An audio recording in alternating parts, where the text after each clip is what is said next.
The neon lights of the city flickered in the distance as the rebels prepared for battle. They knew the risks of fighting against the oppressive government, but they also knew that they had no other choice. The city was theirs, and they were determined to take it back. The rebels suited up in their high-tech armor, each piece carefully crafted to provide maximum protection and agility. They carried weapons that shot lasers and plasma, each one designed to take down even the most heavily armored opponent.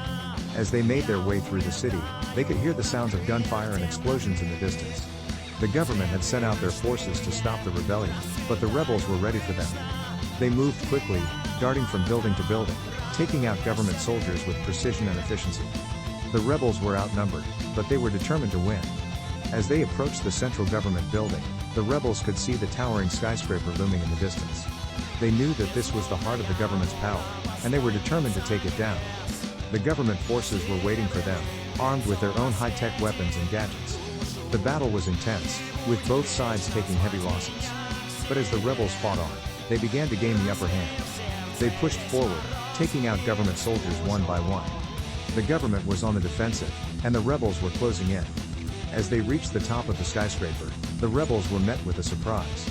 The government had a secret weapon, one that they had been saving for just this moment. The weapon was a massive robot, towering over the rebels and armed with a powerful plasma cannon.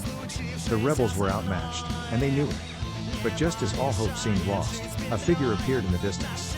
It was a woman, dressed in a sleek black suit and carrying a weapon unlike any the rebels had ever seen. The woman moved quickly, dodging the robot's attacks and firing her weapon with deadly accuracy. With each shot, the robot began to weaken, until finally it collapsed in a shower of sparks. The rebels cheered as the woman approached them, her face hidden behind a sleek black helmet. She had saved them, and they knew that they could not have one without her. As the government forces retreated, the rebels gathered around the woman, eager to thank her for her help. But as she removed her helmet, they were shocked to see who she really was. It was the leader of the government, the very person they had been fighting against all this time. But as she looked at the rebels, she knew that she had made the right choice. She had seen the corruption and oppression of her own government, and she knew that it was time for a change. And so, with the rebels by her side, she began to lead the charge for a new, better future. The city was no longer a place of darkness and oppression, but a place of hope and light.